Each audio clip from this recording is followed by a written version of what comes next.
Good afternoon, everybody. Where did the week go? Welcome to the Israel Brief with me, Rolene Marks, as I bring you the top stories making headlines every Monday to Thursday, brought to you by Lay of the Land.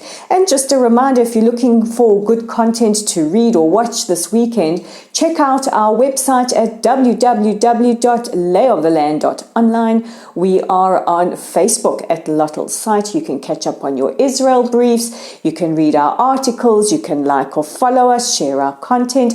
Or if you prefer just to catch up on the news from Israel, check out our YouTube channel at the Israel Brief.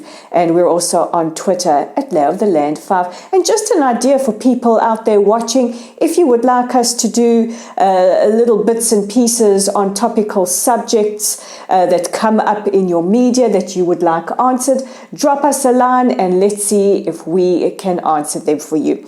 But without further ado, let's take a look at those top stories. And of course, we are looking at developments in the Ukraine, albeit the Israeli response.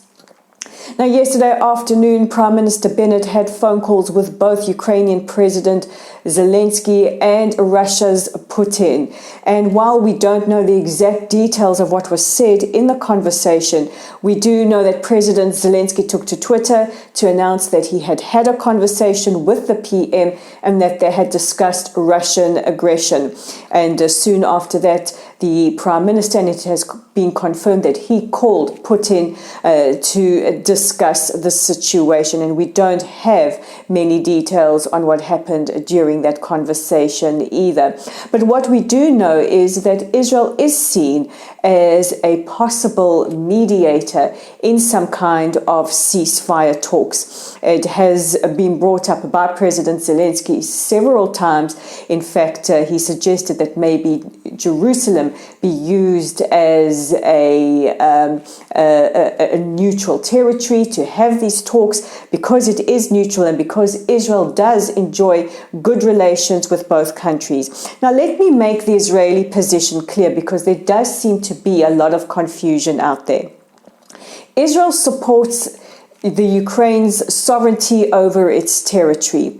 And Israel is very, very firmly with the citizens and with the government of Ukraine. However, Israel also has to maintain open ties with Russia. We have a threat on our border that comes through Syria in the form of Iran, and Russia's military presence in Syria helps keep back the Iranian threat. Our concerns at this time is the upcoming situation regarding Iran. Will there be a deal reached at Vienna that will protect Israeli interests? Will we have to go it alone and face down Iran? Or the worst case scenario, will Iran be stopped in getting a nuclear bomb? And the worst case scenario for us is Iran gets a nuclear bomb and is looking right now to see how countries react to the Russian invasion. So I hope this explains things a little clearer. But just to reiterate that Israel does firmly stand with Ukraine. This has been made very, very clear, albeit keeping open discussions with Putin in Russia as well.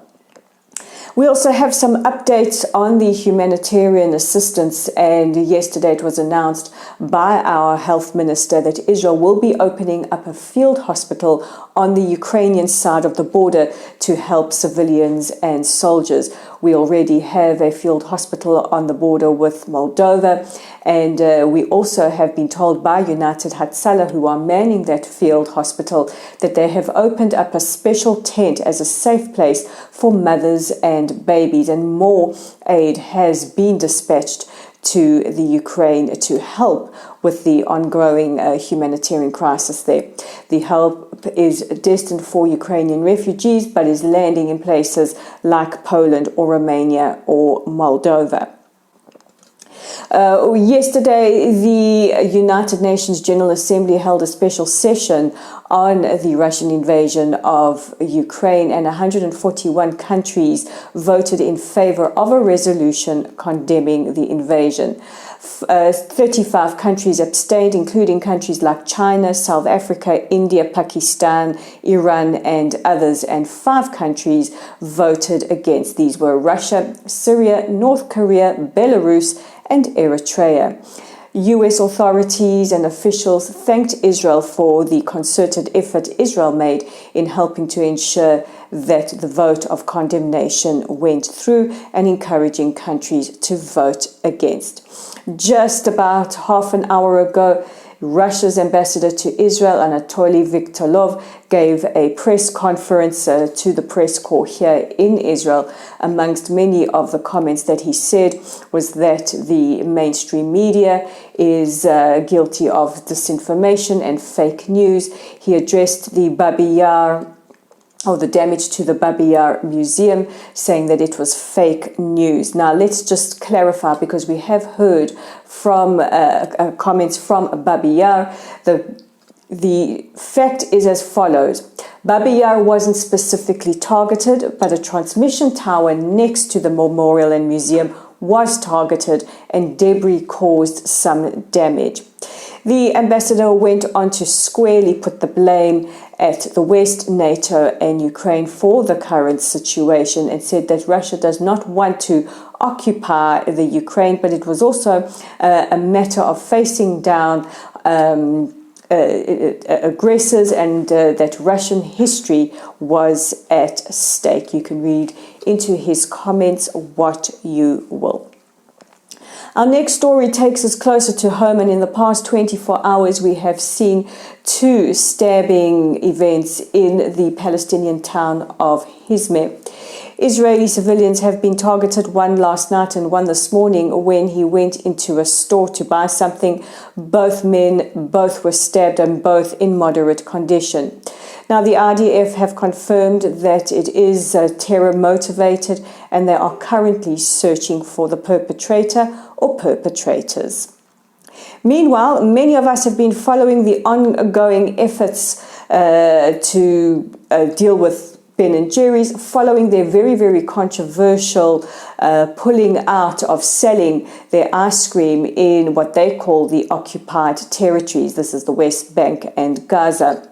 Now, Iowa becomes the latest U.S. state to enact their anti-BDS laws, and in a motion that was passed 40-5, the Senate of Iowa has decided that the state will no longer invest pension funds in companies that promote BDS. This would be Unilever, the holding company of Ben & Jerry's, and Ben & Jerry's specifically. What is very interesting, though, is that while we had this big statement from Ben & Jerry's and the threat not to sell their ice cream anymore to people in the West Bank and in East Jerusalem and in Gaza, they have been very, very quiet with regards to the situation with Ukraine. We haven't heard from our geopolitical experts, Ben & Jerry's, who have had nothing to say. I don't know about you, but I just found that, I don't know what the word for that is. I think they call it hypocritical. I could be wrong. I'd be interested to hear your comments. And our last story takes us to the cyber tech event in Tel Aviv that is happening today. This is the biggest cyber convention of its kind in the country, and the Prime Minister has been one of the key speakers.